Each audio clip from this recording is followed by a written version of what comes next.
Amis pêcheurs à la mouche, bonjour et bienvenue pour cette visite de l'atelier Nymph Evolution 2023. Alors, c'est mon plaisir de vous ouvrir les portes de mon atelier pour vous montrer que moi je suis toujours dans le minimal optimal. Et si je me suis fait un atelier sur mesure par un artisan de la région, c'est surtout pour minimaliser tout ce que je fais et n'avoir que ce dont j'ai besoin sous la main. Donc, je ne vais pas tout vous montrer, il y a quand même certains petits secrets que je ne peux pas révéler au grand public. Il y a beaucoup de choses qui ont 10 ans de recherche et développement. Par contre, on va faire le tour des outils de mon quotidien, de ce que j'utilise pour vous présenter aussi pourquoi j'utilise les meilleurs outils, les meilleurs matériaux. Et j'ai dû une fois de plus tout essayer pour retenir que le meilleur. Donc vous voyez déjà sur l'apparence que on n'est même pas en fait sur 6 mètres carrés. Et j'ai déjà choisi de faire des casiers comme vous voyez au-dessus, avec un large débattement au lieu d'avoir des choses serrées pour une facilité de prise en main. Donc on ira voir après quelques-uns de ces casiers. Mais déjà, c'est pour l'apparence globale de l'atelier. Et donc vous verrez pas chez moi des plumes d'autruche et de faisans qui traînent partout, tout un bordel. Ça, je supporte pas ça. J'ai vraiment une collection de nymphes qui est réduite comparée à la plupart des catalogues. J'ai toujours maximum 40 nymphes à mon catalogue et ça, c'est minuscule comme collection parce que je fais très peu de quantité mais une qualité énorme. Voilà, la plupart des catalogues des grandes marques ont plutôt entre 1000 et 2000 références de mouches. Moi, j'ai synthétisé le meilleur du meilleur grâce aux grands nympheurs que je connais, grâce à mon expérience. Et j'ai dû aussi à mon atelier travailler quelque chose de minimal optimal, mais dans la meilleure qualité. Donc vous voyez, atelier fait sur mesure. Décoration aussi, beaucoup de mes outils sont décorés. Je vais vous montrer ça après parce que je pratique beaucoup la technique du doming. Donc les photos ou des visuels que je design qui sont résinés, vous voyez déjà le fond de mon atelier avec beaucoup de truites et de peaux de truites que j'ai dessinées parce qu'il faut que je sois dans une atmosphère où je sois au bord de l'eau. Moi, je pars du concept que quand je travaille à mon atelier, je dois être à moitié au bord de l'eau. Alors, on va aller tout explorer, mais vous voyez déjà que c'est très minimal.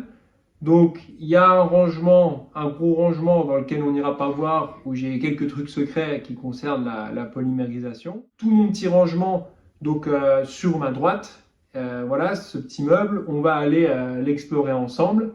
Et puis aussi, bien sûr, que vous ne voyez pas derrière moi, mais qu'on va voir en détail, mes rangements d'outils, qui est là le cœur du réacteur, et également mes boîtes de dubbing, de billes et d'hameçons. Voilà, vous voyez, en une minute, on a fait le tour de tout, mais vous allez voir que tout est bien réfléchi pour en fait passer un maximum de temps en production, parce que si vous aimez passer du temps au bord de l'eau et à la pêche, si vous aimez passer beaucoup de temps à la pêche, je vous conseille surtout pas de faire monteur de mouche professionnel, parce qu'il faut passer du temps à l'étau pour faire de la qualité. Enfin, c'est ma vision, hein. Il n'y a pas de secret, hein. Comme je vous le dis souvent, moi les dimanches, je suis très rarement à la pêche, sauf un coup du matin vite fait. Je suis à l'étau. Et pourquoi je suis à l'étau les dimanches? Parce que j'y suis aussi toute la semaine. Je ne reviens pas sur mon truc d'artisan pénible, tous les bouchers, tous les boulangers, tous les carreleurs.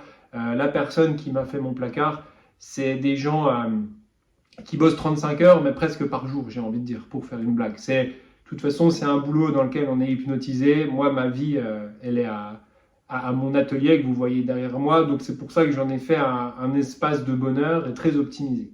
Alors, on va rentrer dans le dur et on va commencer à regarder ce qu'il y a sur ma table de montage purement.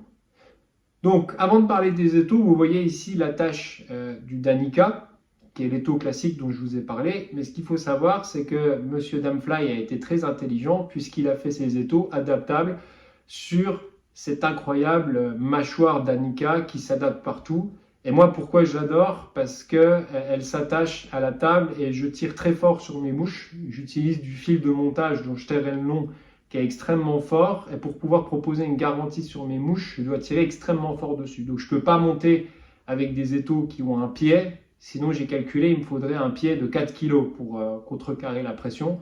Donc moi, je tire à même sur la table. Voilà, un des premiers secrets qui n'en est pas un.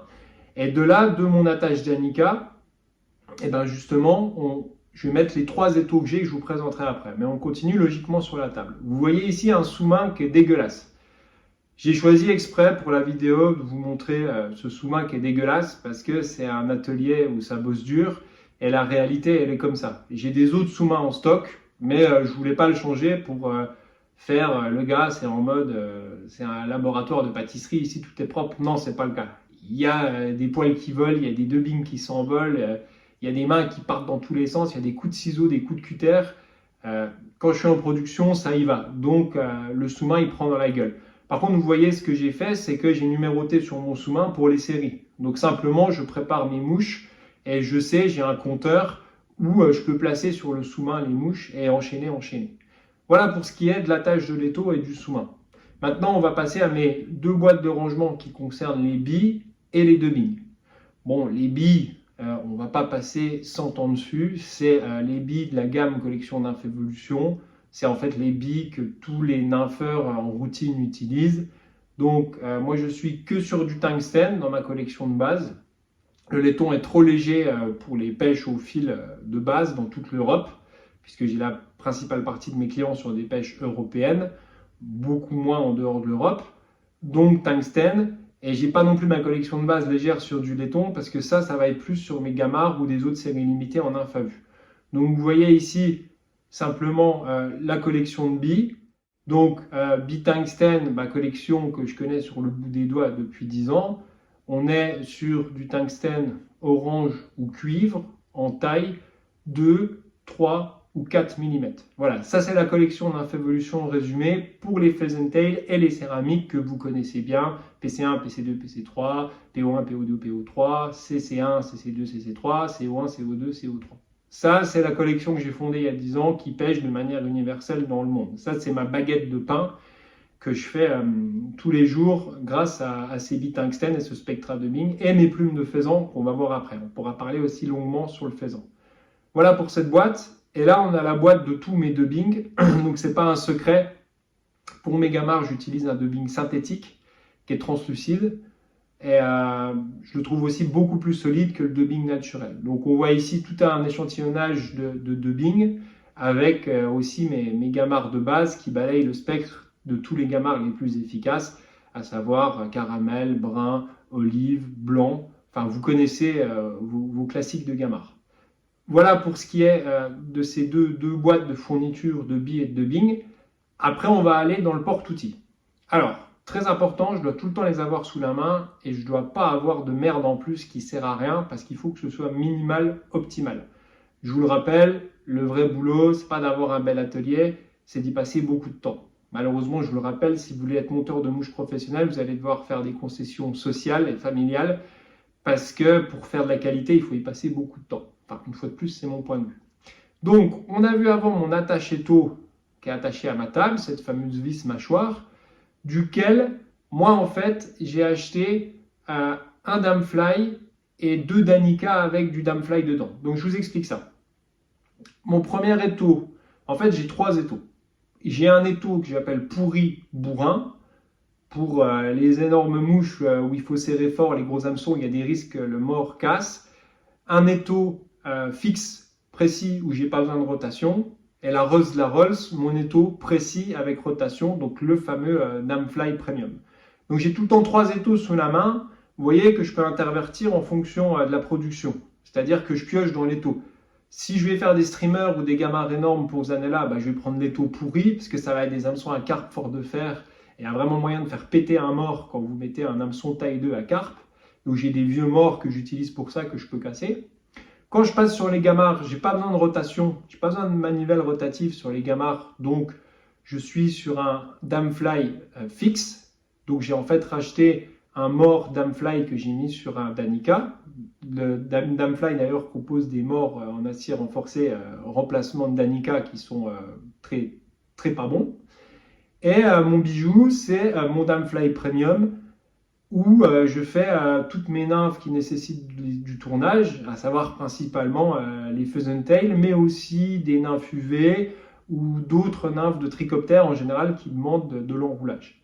Donc effectivement, ma Rolls, c'est quand même le Damfly rotatif, quoique je passe beaucoup de temps aussi sur les gamards avec un étau fixe. Donc vous voyez, 3 outils haut de gamme, ça a un certain coût effectivement, avec lesquels je peux alterner. Mais je peux vous le dire, le Damfly, je lui ai déjà mis 15 000 mouches dans la gueule depuis 1 an et demi, donc vous pouvez y aller haut la main. Et je tiens à soutenir un artisan français qui fait du super bon boulot. Je vous ferai un jour une vidéo détaillée sur le Damfly, mais moi ce que j'adore c'est sa large manivelle, parce que j'ai des grosses paluches, parce que je suis un bourrin. Et le Damfly il est un peu brut de décoffrage, comparé à par exemple un Petit Jean ou à Stonefo, mais moi ça me convient en fait. Parce que j'ai besoin des mouvements amples, j'ai besoin d'une bonne manivelle que je tiens. Et voilà, bon, je me régale dessus, mais on en parlera un autre jour. Donc on continue le tour. J'ai donc 3 différents étaux en fonction des productions, toujours adapter son outil à ce qu'on fait bien sûr.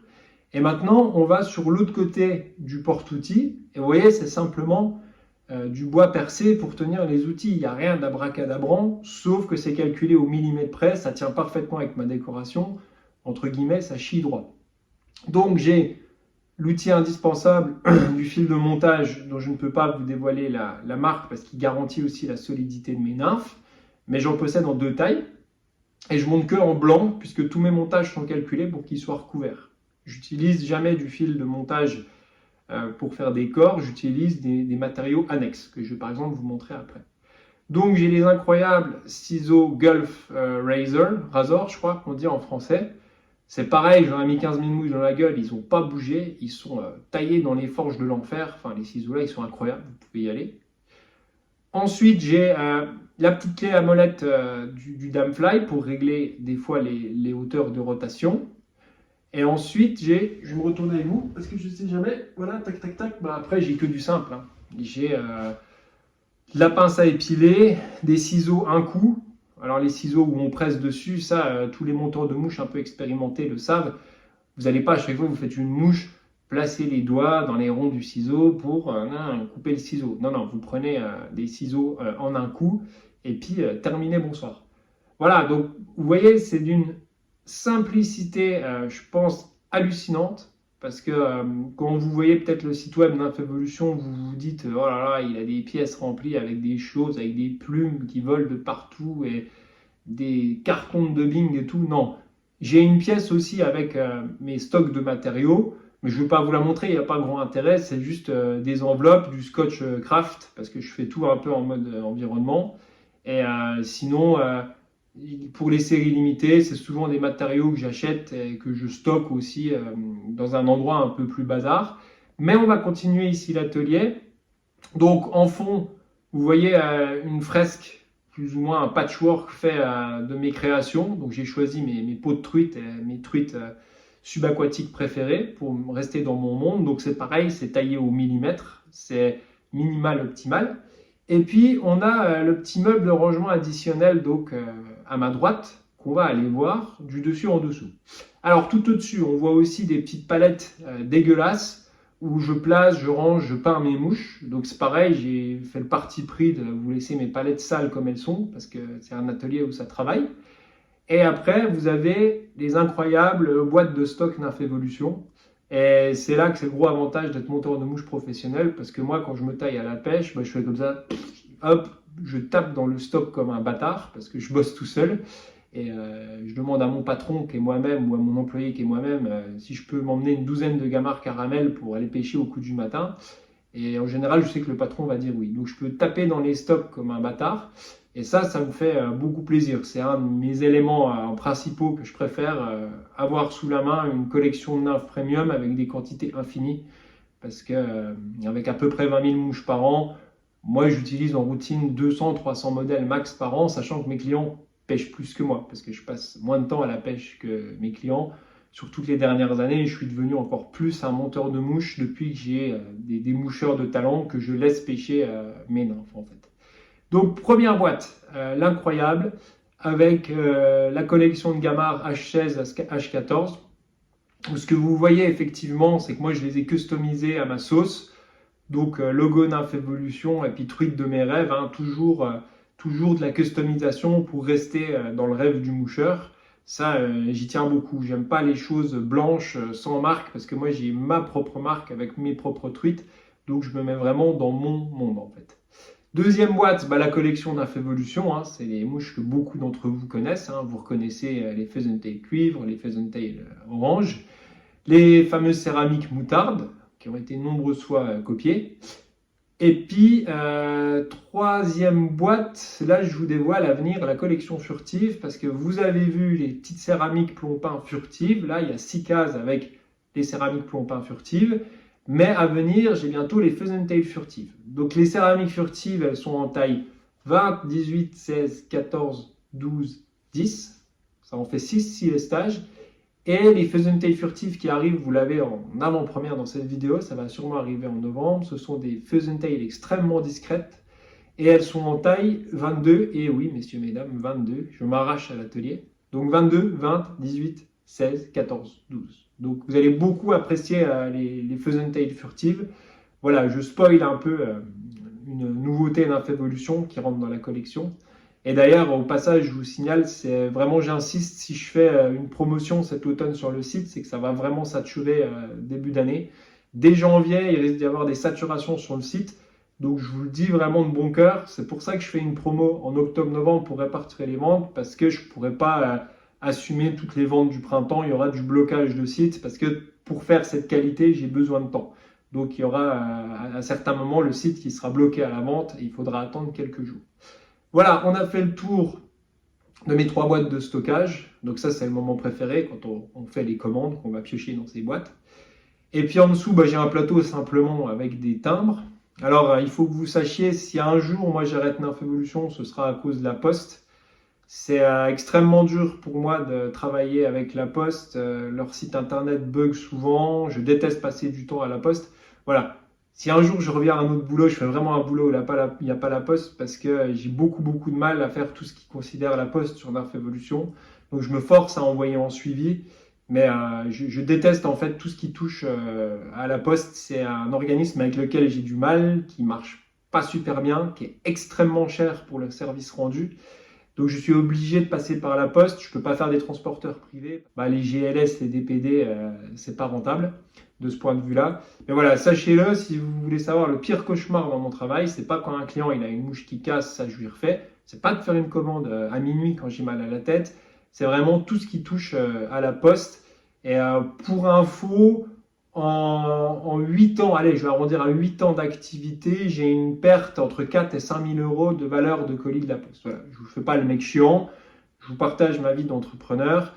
Il faut savoir que la poste augmente ses prix tous les ans, ce qui est une honte. C'est honteux de faire ça, voilà, parce que c'est une entreprise monopolistique. Enfin voilà, je ne vais pas vous déprimer, mais ça fait partie de mon travail. Et moi, je suis assez on-off comme mec. Quand j'adore faire quelque chose, je le fais. Et quand je déteste beaucoup. Donc voilà. Le seul point noir de mon boulot, c'est la poste. Donc je fais avec. Et je ne vais pas embaucher quelqu'un pour poster 20 colis par semaine. Ça ne servirait à rien de ce point de vue-là. Mais c'est pour vous donner mes expériences. Voilà. Et puis, on a en dessous, donc simplement des timbres. On va se regarder en fait ce qu'on a en dessous. Je vais le regarder avec vous ici. Hop, ça vient, voilà, tranquillement. Alors, on a le petit réceptacle Nymphévolution. Ça doit faire 5 ans que je l'ai, donc je m'en suis fait un personnalisé. Et le but du jeu, c'est que quand j'ai fini une mouche, ça fasse tic quand il tombe dedans. Et ça me fait un peu rêver. On a les hameçons du moment pour les bombinettes. Voilà, alors sur ce plateau, en fait, c'est mon plateau, ce que j'appelle du moment. En fait, là, je place ce que j'utilise pour les séries limitées, parce qu'en routine, vous avez vu, j'ai tout disponible sous la main. Sur ce petit plateau, j'ai toutes les séries limitées du moment. Donc en ce moment, en série limitée, j'ai de la bombinette et de la Micro-Nymph Snowball, donc vous allez retrouver que les éléments là. Alors j'ai quand même ma petite palette dégueulasse de peinture, où vous voyez la fameuse peinture moutarde. Donc j'ai dit les hameçons pour les bombinettes, la fameuse mousse pour faire les bombinettes. Vous voyez, c'est la transcription là de tout ce que vous voyez sur Facebook ou sur mon site. Et ce qui pèse lourd dans les bombinettes, c'est ça. Et si vous voyez bien, hop là, le fil de cuivre UTC coloris Sculpin Olive. C'est un putain de bonne olive. C'est vraiment la couleur olive foncée qui marche bien. Donc ça, c'est pour les bombinettes. Et puis les snowballs, rien de compliqué, hein, c'est très connu.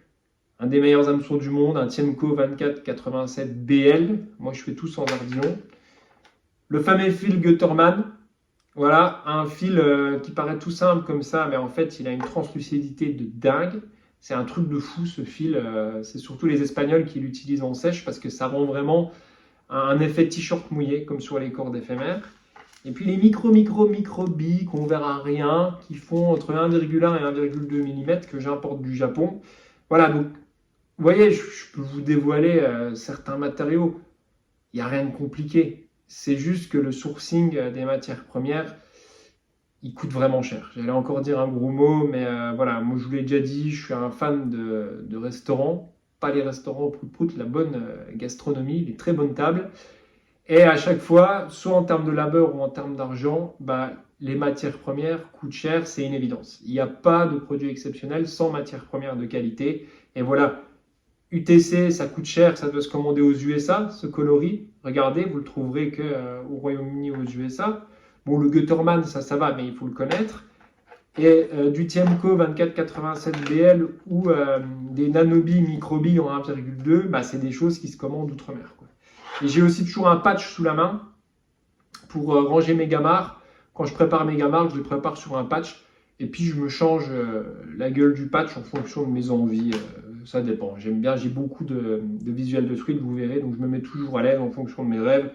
Des fois, je suis branché en mode Patagonie, comme ça, Rio Grande. Des fois, je me branche Nouvelle-Zélande. Des fois, je me branche truites zébrées. Voilà. Et puis, encore autre chose, vous voyez, ultra qualité, le faisan pour la nave bombinette. Du faisan excellemment teinté. Et je pourrais vous révéler le pays, mais un faisan avec une teinte olive comme ça, qui est ni trop sombre, ni trop clair, qui est teinté de manière uniforme, avec des fibres qui ne cassent pas, bah, c'est exceptionnel. Je le trouve au Royaume-Uni, mais je ne vous dirai pas où. Voilà, donc vous voyez, une fois de plus, sûrement derrière l'abondance de ce que vous voyez sur Internet, des photos, des vidéos, du logo Nymphe Evolution, tout ça, et ben derrière, il n'y a que de l'humain. Un humain qui est passionné, des bons outils, des bonnes matières premières, beaucoup de boulot et de la créativité. Vous voyez, c'est quand même extrêmement simple. Quand vous regardez mon atelier, on va aller voir plus loin dans les bacs au-dessus. Alors, on va aller voir quelques bacs au-dessus maintenant pour que vous compreniez aussi d'autres matériaux que j'ai. Donc, premièrement, mon bijou, mon faisan Ultra Select. Donc, c'est pareil, je ne peux pas vous dire exactement, mais il vient du nord du Royaume-Uni, un endroit où on porte des kilts, si vous pouvez deviner. Et j'ai la chance en fait d'avoir en Écosse des gens qui ont des chasses de faisans régulières, qui me sélectionnent les meilleures plumes, et surtout qui sont pas moisies, pas avec de la crotte dedans, avec des bonnes régularités de couleurs. Donc ça c'est top, et c'est vrai que c'est un peu ma base sur une Pheasant Tail, d'avoir de l'excellent faisan, parce que sur le marché on trouve toujours des faisans secs, avec une variation de couleurs, qui sont tordus, qui sont mal coupés, mal conservés. Donc j'ai la chance d'avoir du faisan premium. Ensuite, mes petits fils de cuivre qui sont mon Graal. Alors là, je vais vous faire un cadeau. Voilà, je vous le dis. Alors, mon fil de cuivre, il est classique de chez Classique, sauf que moi, je veux une taille 0,16 mm. C'est ça, c'est la taille qui me plaît pour mes 3 tailles de Pheasant Tail. Et mon petit dernier secret qui a été confirmé par Jean-Marc Sommaré, c'est ce fil Seabuy Gunmetal. Bah, en fait, le coloris a l'air pas ouf comme ça. Mais quand vous allez le voir cerclé sur mes Pheasant Tail furtives, on s'est mis d'accord avec Jean-Marc, il disparaît dans le faisan. Et ça, c'est fou, parce qu'il est vraiment invisible dans le faisan, enfin très peu visible. Vous le verrez prochainement sur mes Pheasant Tail furtives. Et c'est génial pour les poissons éduqués, parce que c'est un fil qui se noie dans la masse. Et par hasard, j'ai trouvé ça, et Sommaré aussi a trouvé ça par hasard. Et effectivement, pour les poissons compliqués, ça le fait bien. Après, des enveloppes classiques pour emballer. Mon fameux petit autocollant que j'utilise depuis 10 ans qui fait rire beaucoup de monde. Voilà, c'est pareil, ça coûte cher d'investir tous ces autocollants. Les cartes de visite sur mesure que je change de temps en temps pour avoir des belles têtes de truite. Donc vous voyez que mes cartes de visite, en fait, moi, peu importe le logo n'importe peu, c'est l'émotion qui compte. Dans ma carte de visite, ce que je veux dire à mon client, c'est je te souhaite une grosse truite comme ça, avec mes mouches. Le logo, en fait, on s'en tape. Ce qui compte, c'est est-ce que le produit est bon ou pas. Et puis voilà, est-ce que je vais aller plus loin dans mes bacs secrets. Allez, je vous montre un petit secret encore, mais j'en dis déjà trop. Pour ma collection de nymphes UV, qui sont des nymphes pour le barbeau, j'utilise des tresses spéciales qui s'appellent du Pearl Core Braid. Je crois que ça vient de chez Arline ou de chez Veniard, je ne sais plus. Donc c'est cette tresse vraiment avec des couleurs chatoyantes et des reflets irisés qui fait des très bonnes nymphes à barbeau. Voilà, qu'est-ce que je peux vous révéler encore? Dans la boîte là, j'ai mes patchs. Donc je dégaine souvent des cadeaux sur les belles commandes. Donc j'ai toujours des boîtes à offrir sous la main. Je suis un peu un dégaineur rapide du cadeau, mais j'aime bien les jolies petites boîtes bien foutues. Vous voyez un patch comme ça, comme vous voyez là, j'ai calculé, j'ai noté sur un fichier. Trouver la bonne boîte, tailler le bon autocollant, trouver la bonne mouche, trouver de la bonne mousse, trouver l'idée, c'est à peu près 25 heures de taf, pour vous dire. Donc, je parle même pas du montage de mouche. Voilà, après, j'irai pas plus loin dans mes bacs, je veux bien aussi partager avec vous, mais il y a entre guillemets des secrets industriels qui ne sont pas d'une industrie que je vais pas partager. Ce que je voulais vraiment vous montrer, c'est pour les gens qui pensent que c'est un loisir, c'est amusant de monter des mouches, c'est comme quand on commande un tableau à un peintre, quoi. Des fois, c'est du taf, quoi. Faire reproduire un Picasso ou faire du style Picasso, ça demande du boulot, ça demande des heures. Donc, je sais que les artistes sont des grands incompris. Et c'est pour vous montrer qu'il y a vraiment très peu de matériel, mais beaucoup de travail derrière. Mais par contre, comme vous avez vu, c'est vraiment le plus haut de gamme du matériel. Je suis sans concession là-dessus. Voilà, un ciseau Golf, comme je vous ai montré, ça coûte 60 balles, mais il va vous tenir toute la vie. Voilà, c'était pour vous présenter mon atelier, l'endroit où je passe la plus grande partie de ma vie. Ma femme, ça lui plaît, il n'y a pas de problème, même si je suis vraiment un work-alcoolique, comme on dit. Et j'essaye de faire le plus beau atelier possible pour passer du temps à l'étau en étant à moitié à la pêche. Voilà, aussi autre petit détail, pour les monteurs de mouches qui en font beaucoup, moi à mon atelier, je regarde tout le temps un média. Alors j'écoute souvent des podcasts avec l'écran noir, je ne fais pas que des écrans, mais il est bon de monter des mouches en regardant un écran. Pourquoi? Parce que ça va faire travailler vos yeux. Et ça, c'est un opticien qui me l'a appris. Si vous fixez tout le temps l'étau pendant 20 ans, c'est pas bon. Si vous fixez l'étau et que vous regardez un film, tac, tac, zoom, dézoom. En fait, vous travaillez votre œil. Et ça, il y a très peu de gens qui le savent. Et si vous montez beaucoup de mouches, ne fixez pas sur l'étau. Il faut que vous ayez un film, c'est une bonne chose parce que ça vous fait alterner. Alors, pas 10 heures par jour, mais c'est un secret que je vous donne. Voilà, j'écoute aussi beaucoup de musique. J'ai des goûts très spéciaux. Je suis vraiment, vraiment fan de heavy metal. Donc, tout ce qui est vraiment les Judas Priest, les Motörhead, les Slayer. Voilà, j'aime aussi beaucoup le rock, beaucoup de funk, un peu moins de rap, j'ai du mal. Mais j'écoute aussi beaucoup de musique en faisant des mouches parce que j'ai besoin d'être dans une atmosphère où je suis robotique. En fait, je me laisse emporter par l'émotion. Et puis, je pense aux batchs de commandes que j'ai des clients. Là, voilà, hier, j'ai une commande du Danemark, une pour la Nouvelle-Zélande, une pour le Vieux-Rhin en Alsace. Donc, j'ai toujours un batch de commandes qui me fait rêver dans cet atelier qui paraît sobre, mais en fait, la tanière où je réalise tous mes rêves. Voilà, j'espère que ça vous a plu. Comme ça, vous saurez où je suis la plupart du temps.